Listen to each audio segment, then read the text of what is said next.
I was helping my 8-year-old foster daughter Lily into her pajamas when I asked, "Sweetie, how did you get these bruises on your arms?" She pulled away from me quickly. "Just playing at school." My stomach tightened because after 3 years of fostering, I knew that look. "Lily, you can tell me anything. Was someone rough with you?" "No. Can I go to bed now?" She practically ran to her room. Before I could follow, my phone buzzed with a text from my other foster son, Jason. "Is Lily okay? She was crying in the bathroom earlier. Do you know if anyone's been bothering her?" "No, but she's been acting weird, like really tired all the time." The next morning, the school nurse called while I was at work. "Mrs. Parks, I need to discuss Lily's injuries. She has bruising on her arms and what looks like scratches on her legs." My mouth went dry. She said it was from playing. She told me they happened at home. I'm required to document this. The threat hit me like ice water. They thought I was hurting her. I'll need to file a report with Child Services. Someone will be contacting you within 72 hours. After hanging up, I sat in my car shaking. 3 foster kids under my roof, and now I was being investigated. They could take all of them away. That night, I watched everyone like a hawk. Jason was doing homework. My youngest foster daughter, Kia, was coloring. Normal evening, except Lily kept nodding off at dinner. "Didn't you sleep well?" I asked. "I had weird dreams," she mumbled into her mac and cheese. "What kind of dreams?" She shrugged and asked to be excused. 2 days until the home visit. I found pine needles in Lily's hair while braiding it, which made no sense since we lived in a suburban neighborhood with only oak trees. "Were you playing in someone's yard?" "No." But her hands twisted her rabbit's ears nervously. Jason pulled me aside that night. "Something's up with Lily's window." I followed him to her room where she was already asleep at 7 p.m. The window lock was loose and there were tiny scratches on the sill. My blood went cold. I installed a baby monitor app on my phone without telling her. That night at 11 p.m. I checked and she was in bed. But when my alarm went off at 3 a.m. for the bathroom, I checked again. The bed was empty. I ran to her room and she was there, sound asleep, but her pajamas were different. The pink ones I'd put her in were replaced with purple ones. The social worker called to confirm tomorrow's visit. "We take these reports seriously, Mrs. Parks. 3 children's safety is at stake." That morning, Lily drew a picture during breakfast. A yellow house with a broken swing set and a woman with long black hair. "That's pretty. Is it from a book?" "It's a special house," she said dreamily. "From my dreams." Something clicked wrong in my chest. I'd seen that house. It was 4 miles away in a rougher part of town during a driving shortcut, but Lily had never been there. "What happens at the special house?" "The lady gives me cookies and braids my hair." She touched her head where I'd found the pine needles. That night, I didn't sleep. At 2 a.m., I heard the smallest sound and crept to Lily's door. It was cracked open. Her bed was empty. I threw on shoes and ran outside just in time to see a small figure in pink pajamas climbing our back fence. My heart hammered as I followed at a distance. Lily walked with purpose, a tiny, determined figure under streetlights. By the time we reached the yellow house with its broken swing, my feet were soaked from dew and my mind was reeling. The door opened and a woman pulled her into a hug. Long black hair, thin frame, shaking hands. I knew that face from the file. Lily's bio mom, Claudia, who'd lost custody 2 years ago for neglect and substance abuse. Through the window, I watched Claudia heat up soup and braid Lily's hair, while Lily talked with more joy than I'd ever heard before. Claudia kept touching Lily's face like she couldn't believe she was real. Then I heard Claudia say, "The courts can't stop us meeting at night, baby. Darkness keeps us safe." Our little secret. It was now 4 a.m. Lily's bio mom had been making her walk 4 miles through darkness alone. The next morning, Child Services arrived at 9 a.m. sharp. Lily was barely awake on the couch. The social worker examined her arms and started asking questions when I stopped her. That's when the social worker said something that changed everything. Claudia hadn't just lost custody for neglect and substance abuse. There was another reason. A reason that made those 4-mile walks through darkness even more terrifying than I'd imagined. The social worker pulled a thick brown folder from her bag, and her face went white as she opened it. She flipped through pages with shaking fingers until she found what she was looking for and turned it toward me. 2 years ago, Claudia tried to kidnap Lily from her last foster home. My coffee mug slipped and hit the floor, brown liquid spreading across the tiles. The social worker kept reading from the file while I grabbed paper towels. The foster dad woke up at 3 in the morning to use the bathroom and heard noises outside. She pointed to a photo of a bedroom window with the screen cut. He found 5-year-old Lily climbing out with a backpack Claudia had told her to pack. My legs felt like water and I had to sit down on the kitchen chair. The social worker showed me more papers, police reports with Claudia's mugshot, and statements from the foster parents. Claudia had been sending notes through a daycare worker, telling Lily they were going on an adventure. She turned another page. The little girl had packed her favorite toys and was ready to go when they caught her. I stared at the papers, my hands shaking now too. "Does Lily remember any of this?" The social worker shook her head. She was only 5 and Claudia told her it was a game, so Lily probably just thinks her mom lost her for being poor. That explained why Lily was so willing to sneak out, thinking she was helping her mom who just needed to see her. The social worker leaned forward. "Do you want to press charges for violating the restraining order?" My stomach twisted as I thought about Claudia getting arrested. but I looked toward Lily's room. I need to keep her safe. The social worker nodded and pulled out her phone. I'm calling my supervisor. This case needs different handling now. Within 20 minutes, a different woman walked through my door, older with gray streaks in her hair and a no-nonsense walk. I'm Wanda Richardson. I'll be taking over since this is about external danger now, not suspected abuse from you. She immediately started checking my windows, testing the locks and taking photos of each one. I followed her around the house while she made notes on a tablet. Show me Lily's room. We went down the hall and Wanda examined the scratches on the window frame, measuring them with a small ruler from her bag. You said you have footage? I pulled out my phone and opened the baby monitor app, my fingers fumbling with the password. The video was dark and grainy, but you could clearly see Lily's small form climbing out the window at 2:47 a.m.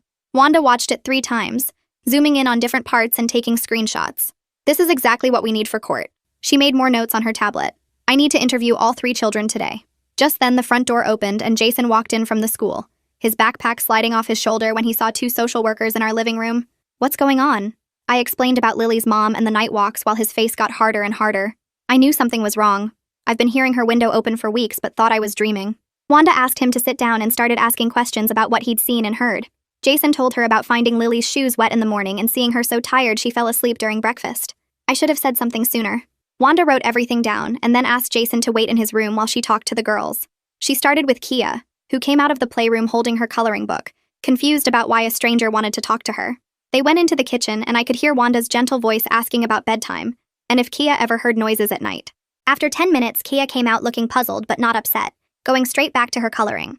Jason emerged from his room and gave me a small nod, letting me know he was okay. Lily's turn, Wanda said, and my chest tightened.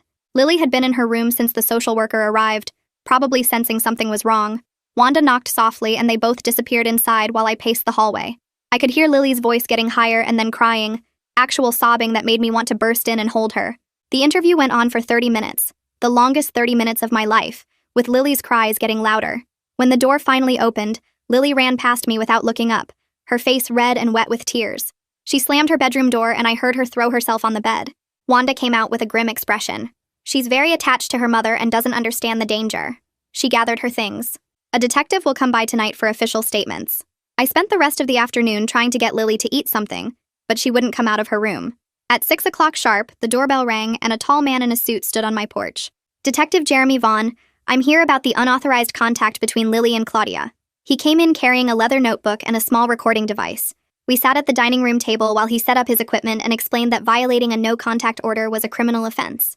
I need to document everything you've observed. I told him about following Lily to the yellow house, watching through the window as Claudia braided her hair and fed her soup. Jeremy stood up from the table and asked to see Lily's room again. I led him down the hallway while Lily stayed on the couch watching cartoons with Kia. He went straight to the window and crouched down, running his fingers along the frame. His face got serious as he pointed to small scratches and dents in the metal. Someone taught her how to pop this open without making noise. He pulled out his phone and started taking pictures from different angles. The marks were tiny but clear, like someone had used a screwdriver or butter knife over and over. Jeremy measured the scratches with a small ruler from his pocket and wrote notes in his book. My stomach felt sick thinking about how many times this must have happened while I slept. He tested the window, showing me how it popped open with just the right pressure in the right spot.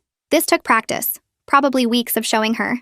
I had to sit on Lily's bed because my legs felt weak. That night after dinner, I went to check on Lily before bed and found her sitting on her floor with her stuffed rabbit. She was putting it into a small backpack along with some clothes and her favorite book. What are you doing, sweetie? She looked up at me with tears already forming. Mama needs me. The words came out in a rush as she started crying hard. I promised I'd come back. I promised her. She grabbed the rabbit and held it tight while sobbing about the promises she made to her mom. I sat down on the floor next to her and pulled her into my lap while she cried. Her whole body shook as she told me her mom was lonely and scared without her. Sometimes grown-ups ask kids to keep secrets that aren't safe. She kept shaking her head and saying her mom needed her, that nobody else loved her mom. My heart broke listening to this 7-year-old carrying such a heavy burden. We sat there for almost an hour while she cried herself out, and I finally got her into bed still clutching her rabbit. The next morning, my phone rang while I was making breakfast. Jeremy's voice was tight when he spoke. We found out more about the house. He told me Claudia had a boyfriend named Brady Nichols who owned the yellow house. He has a record for domestic violence, 3 arrests in the past 5 years. The pancake I was flipping fell onto the stove as I processed this. The house is registered to him, not Claudia. My hands started shaking so bad I had to turn off the burner. This meant Lily hadn't just been walking 4 miles alone at night. She'd been going to a violent man's house. Jeremy kept talking about Brady's arrests, assault charges, restraining orders from 2 different women. I had to sit down at the kitchen table while he explained the details. One woman had needed stitches, another had a broken wrist, and my little Lily had been in that house with him. Wanda called an hour later saying we needed an emergency safety meeting at the Child Services office. Jason heard me on the phone and immediately said he was coming too. Lily needs us both there. I tried to tell him he should stay home with Kea, but he wouldn't budge. His face was set in that stubborn way that reminded me he'd been through the system longer than any of us. We dropped Kea at my sister's house and drove to the office in silence. The meeting room had a big table with Wanda, the guardian ad litem, and 2 other social workers I didn't recognize. Wanda started explaining what they'd learned from investigating Claudia's recent activities. She's been telling Lily that foster care is temporary, that they'll run away together soon. One of the other social workers opened a folder full of letters. Somehow Claudia had been getting letters to Lily even with the no-contact order in place. The letters talked about their special bond, how nobody understood their love, how they'd be together forever soon. The guardian ad litem, a woman with gray hair and kind eyes, leaned forward.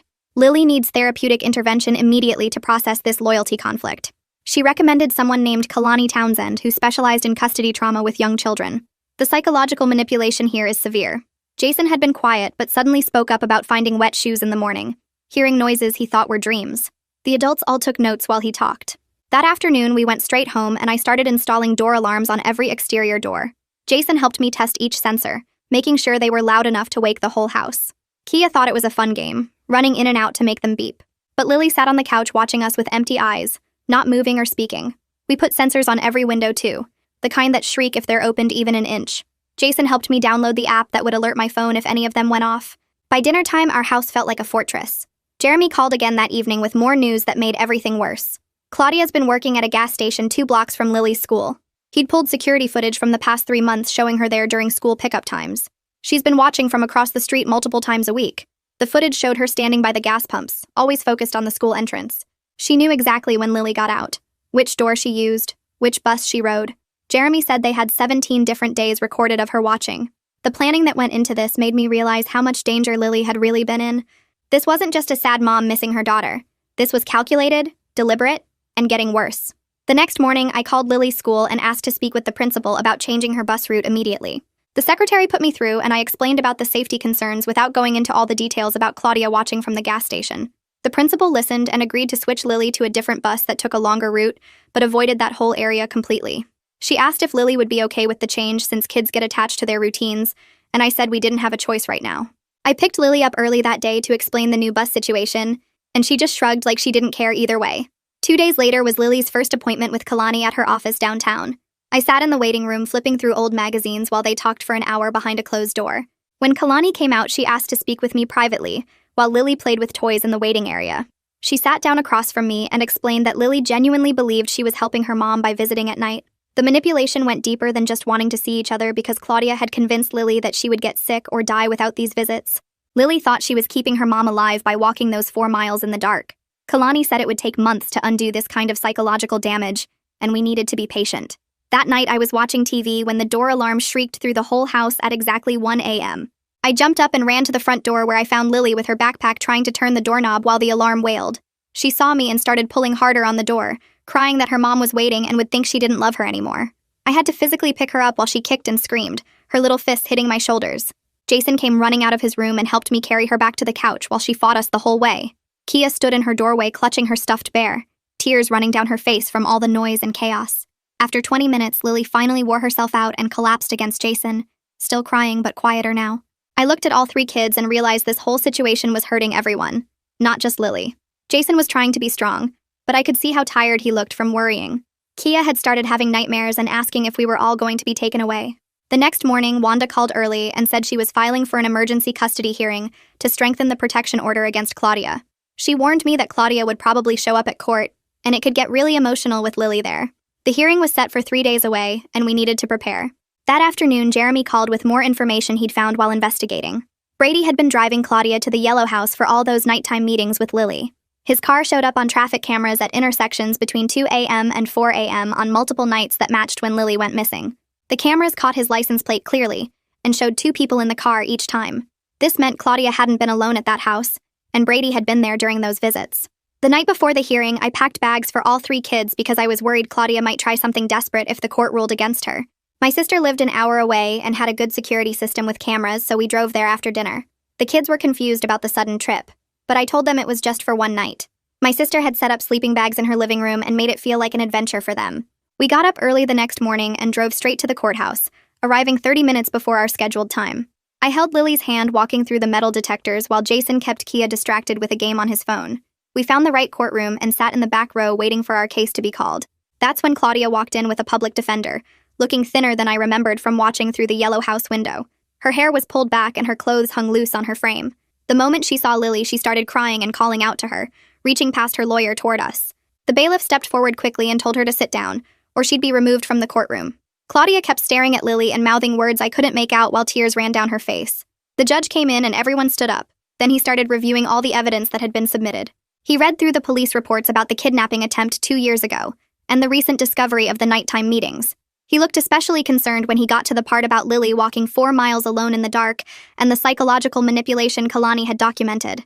His face got harder when he read about Brady's involvement and his history of violence. He asked Claudia's lawyer to explain why his client had violated the no-contact order repeatedly. The lawyer stood up and argued that Claudia just wanted to see her daughter and never meant any harm. He said she was a mother who loved her child and made some bad choices but wasn't dangerous. When the judge asked specifically about Brady and why Claudia brought Lily to his house, the lawyer couldn't give a real answer. Claudia started to speak, but her lawyer touched her arm to make her stop. The judge called me to the witness stand next and my legs felt weak walking up there.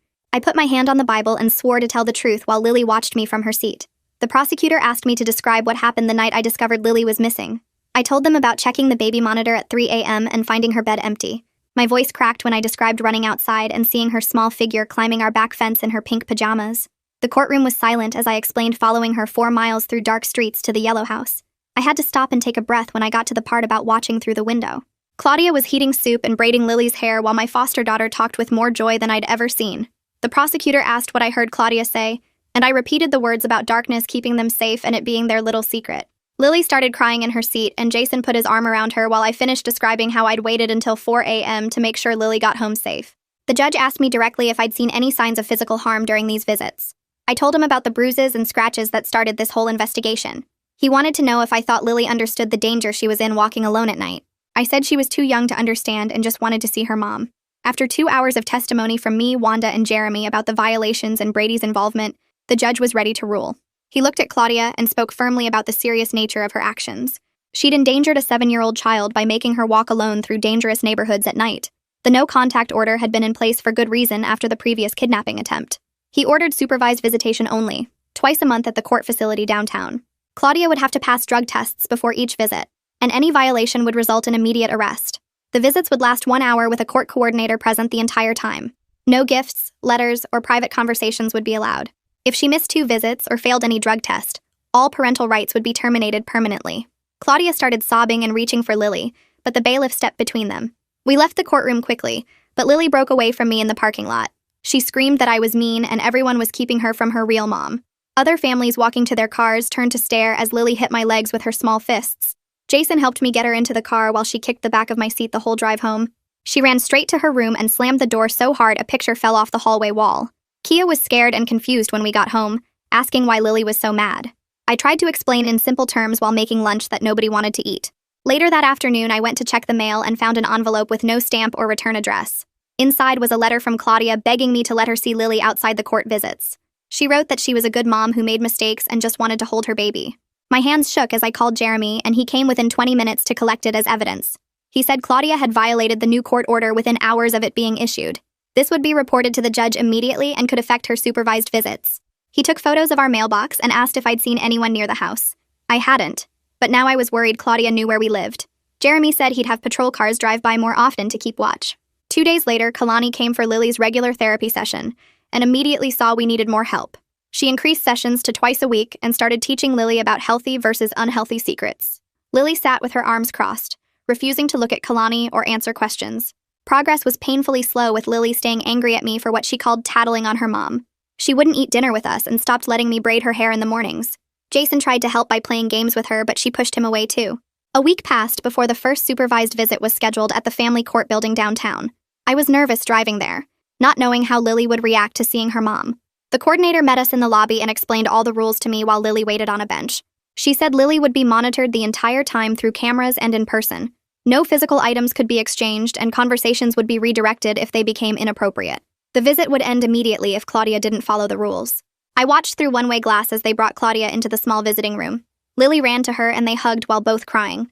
For the first few minutes, they just held each other and I felt guilty watching this. Then Claudia started whispering in Lily's ear, and the coordinator stepped closer to hear. Claudia pulled Lily onto her lap and kept trying to whisper things the coordinator couldn't make out. The coordinator warned her twice to speak at normal volume. Claudia promised Lily they'd be together again soon, and that this was just temporary. She said she had a plan and told Lily to be ready. The coordinator immediately ended the visit after only 20 minutes. Claudia screamed and held on to Lily until security had to physically separate them. That night, Lily refused to eat dinner and said I was the meanest person in the world. She said I wouldn't let her mom talk to her privately because I was jealous. Jason tried to explain why the rules existed for her safety. He told her about kids who got hurt when adults made them keep unsafe secrets. Lily covered her ears and ran to her room yelling that we all hated her mom. The next morning, Jeremy called with news that changed everything. Brady had been arrested on drug charges after a traffic stop found meth in his car. They got a warrant to search the yellow house and found something terrifying. There were bus tickets to Mexico dated for next week, and fake IDs with Lily's photo, but a different name. They also found a notebook with detailed plans about picking Lily up from the school and driving to the border. The discovery meant Claudia had been actively planning another kidnapping attempt, even while going through court proceedings. Jeremy said this was evidence of conspiracy to kidnap across state lines, which was a federal crime. Wanda had to report this to the court immediately, and was recommending all visits be suspended. She said Claudia was too dangerous and manipulative to have any contact with Lily right now. I sat in my car after the call ended and my hands wouldn't stop shaking because I kept thinking about what this meant for Lily. 3 days crawled by with Lily barely speaking to anyone and spending most of her time in her room with her stuffed rabbit. Kalani came for an emergency session and found me in the kitchen crying while the kids were at the school. She sat across from me and pushed a box of tissues my way, before explaining that protecting kids sometimes means making hard choices that feel cruel, but are actually the most loving thing you can do. I was wiping my eyes when the news came on the TV in the living room, showing Claudia being led away in handcuffs from her apartment building. The reporter said police found bus tickets to Mexico and fake IDs during a raid connected to a kidnapping conspiracy. My stomach dropped because Lily would be home from the school in 20 minutes, and I hadn't figured out how to tell her yet. The front door opened and Lily ran straight to the TV where they were showing her mom's mugshot. She stood frozen for maybe 10 seconds before running to her room and slamming the door so hard the pictures on the wall shook. I knocked and knocked, but she wouldn't answer, and I could hear things being thrown around inside. Jason got home and tried talking to her through the door, while Kia sat on the couch looking scared and confused. Hours passed before the throwing sound stopped and I heard the lock click open. Lily stood there with red eyes and asked in the smallest voice if her mom was going to jail because she told about the night visits. I pulled her into my arms and explained that her mom made choices that weren't safe, and none of this was her fault while she sobbed into my shirt. Jason appeared with a bag of her favorite chips, and Kia had drawn a picture of a rainbow with, "I love you, Lily," written in purple crayon. We all sat on her bed while she ate chips and cried and asked questions I couldn't really answer about why her mom would risk everything to see her. The next few days blurred together with new door alarms being tested every night, and therapy appointments marked on the calendar in red pen. Lily stopped trying to sneak out but would stand at her window sometimes looking toward where the yellow house was, even though you couldn't see it from here. Family movie nights became our Friday tradition with everyone picking a movie on rotation and making popcorn together. 2 weeks crawled by before Kalani called me after a session to say Lily had started talking about things that happened at the yellow house. She mentioned Brady drinking beer after beer and yelling at her mom while Lily hid behind the couch. There were times he threw things, and Lily would run to the bathroom and lock the door until her mom came to get her. Details kept coming out that made my chest tight, like how Brady would grab Claudia's arm hard enough to leave marks, and how Lily learned to be very quiet when he was in certain moods. Kalani said these revelations showed we'd intervened at exactly the right time before something worse happened. The relief hit me so hard when Wanda called to say the investigation was officially closed, and I was cleared of any wrongdoing. She actually said I'd handled the discovery better than most foster parents would have, and should be proud of protecting Lily while still trying to preserve her relationship with her mom through proper channels. My legs felt weak as I hung up, because for weeks I'd been terrified they'd take all 3 kids away. The prosecutor called the next morning to tell me Claudia had accepted a plea deal for attempted kidnapping that included 18 months in prison with mandatory parenting classes and mental health treatment. She said it was less time than they wanted, but it meant Lily wouldn't have to testify, which was better for everyone. I was folding laundry when Jeremy's patrol car pulled up, and he got out carrying 3 pizza boxes. The kids ran to the door because pizza on a Tuesday was special, and Jeremy had remembered everyone's favorite toppings. While they ate in the living room watching cartoons, he told me quietly that Brady had been sentenced to 5 years minimum on the drug charges, plus some other stuff they found. He said Claudia would be safer in prison without Brady waiting for her, and maybe she'd actually get the help she needed this time. Lily came to me the next day holding a piece of paper and asked if she could write to her mom in jail. I called Kalani, who came over to help her write down her feelings in a way that was honest but safe. Lily wrote about being confused and sad, but also admitted she was tired from all the walking at night, and her legs hurt. She drew a picture at the bottom of her family, which included me, Jason, and Kaya, along with her mom in a separate box. Kalani helped her understand it was okay to love her mom, but also be mad at her for making dangerous choices. The letter got mailed through official channels, and we started working on what life would look like going forward with supervised calls from prison every month once Claudia got settled. 3 weeks passed before Lily's teacher sent home a bright yellow note in her backpack, saying she'd been raising her hand more in class and actually finishing her math worksheets. I found Lily at the kitchen table that afternoon doing homework without being asked while Kia colored next to her, and Jason made them both snacks. The teacher had drawn a smiley face at the bottom of the note and written that Lily seemed more awake during story time now. That evening, Jason helped me clean up after dinner and started loading the dishwasher without me asking. He kept glancing at the younger girls playing in the living room, and finally said he'd been really scared when the social workers came that we'd all get split up into different homes. His hands shook a little as he handed me plates and admitted he'd been making backup plans about where everyone could go if things went bad. I realized this 14-year-old had been carrying way too much worry about keeping our family together. My sister drove up from 2 hours away that weekend with a huge craft box filled with beads and string and little charms. She set everything up on the dining room table and spent the whole afternoon with Lily making friendship bracelets while I made lunch. Lily's fingers worked carefully threading beads as she told my sister about missing her mom, but knowing the visits weren't safe anymore. My sister just listened and helped her pick out purple beads for the next bracelet. They made 5 bracelets total, and Lily gave one to each of us before dinner. 6 weeks crawled by before the prison approved Claudia for phone privileges and scheduled Lily's first call. The supervised visit coordinator brought special recording equipment to our house and explained Lily would have exactly 10 minutes. Lily sat at the kitchen table holding the phone with both hands, while the coordinator and I watched from across the room. She mostly just listened to her mom's voice and said okay a lot, but when she hung up, her shoulders weren't as tight. The coordinator made notes about how Lily handled the call and said we could schedule monthly calls going forward. The guardian ad litem showed up 2 days later with a thick folder and spent an hour watching the kids do their normal routine. She took pictures of Lily helping Kia with a puzzle, and Jason teaching them both a card game. Her report to the court said Lily was doing much better and should stay with us while getting therapy support. She wrote 3 pages about how close the kids had gotten and were included the photos as evidence. Kalani increased Lily's sessions to twice a week and started using dolls to help her understand complicated feelings. During one session, I could hear through the door as Kalani helped Lily practice saying she loved her mom, but her mom made bad choices that hurt people. Lily struggled with holding both ideas at the same time because 7-year-olds see things as all good or all bad. Kalani kept working with her week after week using games and drawings to help her brain understand. One evening, I walked past the girls' room and saw Lily sitting behind Kia on the bed, carefully braiding her hair. She was using the gentle method I'd taught her with no pulling and talking Kia through each step. Jason stood in the doorway taking pictures with his phone, and both girls were giggling about something. Lily finished the braid and tied it with a purple hair tie, then started on another one. The whole scene felt so normal and sweet after months of chaos. 3 months after that awful night, I'd followed her to the yellow house. We had our first week with no drama at all. Lily complained about homework just like any other kid, and tried to trade her vegetables for more mac and cheese at dinner. Nobody had nightmares or tried to leave in the middle of the night. The door alarm stayed quiet, and everyone slept in their own beds until morning. Jason helped with dishes without being asked, and the girls played board games without fighting. It felt almost weird having such a regular week after everything we'd been through. Wanda came for her final official visit on a Tuesday morning while the kids were at the school. She walked through the house, checking the door alarms and window locks, then sat at my kitchen table reviewing her files. She stamped a bunch of papers and said all 3 kids were doing great and should stay permanently. Her notes mentioned how bonded they'd become and how they looked out for each other. She shook my hand before leaving and said she was closing the case as successfully resolved. That night after dinner, Lily climbed into my lap while we watched a movie, something she hadn't done much before. During a commercial, she looked up at me and asked real quiet if she could call me Mama Park sometimes.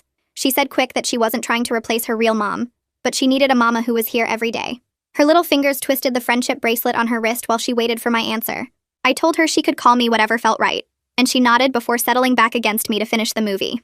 The next month, when the phone rang for Lily's supervised call, she walked to the table without dragging her feet and picked up the receiver while the coordinator watched from her chair. Lily talked about her science project and the new girl in her class, and only asked once when her mom would call again before saying goodbye and hanging up properly. Each month, the calls got easier, and by the 4th one, she wasn't asking about release dates anymore, just telling her mom about normal kid stuff like losing a tooth and learning to ride Jason's old bike. Jason got his acceptance letter to the advanced math and science program on a Tuesday afternoon and came home waving the paper like a flag. Lily grabbed her markers and construction paper and spent an hour making him a card with rockets and equations she copied from his textbook, even though she didn't understand them. She presented it at dinner with both hands, and Jason actually got teary when he read what she wrote inside about him being the best big brother. Watching them hug across the table while Kia clapped made my chest tight because we really had become a family without me noticing when it happened. 6 months after that awful night, I'd followed her through the dark streets. Lily slept straight through from 8 to 7 without a single wake-up. The door alarms hadn't gone off in 3 months, and I'd finally stopped checking the monitor app every hour. She still saw Kalani once a week on Wednesdays, but they mostly played games now instead of working through trauma responses. Kalani said the acute crisis phase was over, and we were in maintenance mode, which felt like the best news I'd heard all year. The letter from Claudia came through official channels on a Thursday, already opened and reviewed by Wanda's office before reaching me. Her handwriting was shaky, but the words were clear as she apologized for putting Lily in danger and making her walk alone at night. She wrote that the parenting classes were helping her understand what she'd done wrong, and she wanted me to know she was grateful I'd kept Lily safe. Wanda called after I'd read it 3 times and said it showed real growth from the classes, though only time would tell if it would stick. Lily's 8th birthday fell on a Saturday, and 12 kids from the school showed up with presents and sugar-fueled energy. Jason manned the grill flipping burgers while Kia organized pin the tail on the donkey with more rules than necessary. Lily laughed so hard during musical chairs that she got hiccups and had to sit out a round, but she was smiling the whole time. Her school friends sang happy birthday off-key, and she blew out all 8 candles in one breath while everyone cheered. That night at bedtime, she wrapped her arms around my neck and squeezed tight enough to hurt a little. She said real quiet that she was glad I'd kept her safe even when she was mad at me for telling on her mom. She understood now that grown-ups sometimes had to make hard choices to protect kids, and she was sorry for saying mean things during those first weeks. Her little hands patted my back like she was comforting me, and I had to work hard not to cry. Friday night found all 3 kids piled on the couch for movie night, with Jason making popcorn in the kitchen, using way too much butter. Kia had picked some animated thing with talking animals and claimed the middle spot, while Lily curled up on the end with her stuffed rabbit tucked under her chin. Jason brought the bowl over and squeezed in next to Kia, passing it around while they argued about whether the movie was too babyish. Looking at them settled in together, throwing popcorn at each other and laughing at the silly parts. Something settled in my chest. We'd survived something that should have torn us apart, but instead it made us stronger and more connected than before. The next morning over scrambled eggs and toast, Lily looked up from her plate and asked if we could go to the zoo this weekend, because her friend said they had baby penguins. Jason immediately said he'd help watch the girls so I wouldn't have to worry about losing anyone in the crowds. Kia started listing every animal she wanted to see, while Lily drew a map on her napkin of the best route through the exhibits. Life felt wonderfully normal with regular kid problems like who got the last piece of bacon and whose turn it was to clear the table. After everything we'd been through with midnight escapes and court hearings and supervised visits, having a simple breakfast conversation about zoo trips felt like the most beautiful thing in the world. Thanks for sticking with me through all this. It's definitely been a ride sharing these moments together. I'll see you around next time. Like the video? It helps more than you think.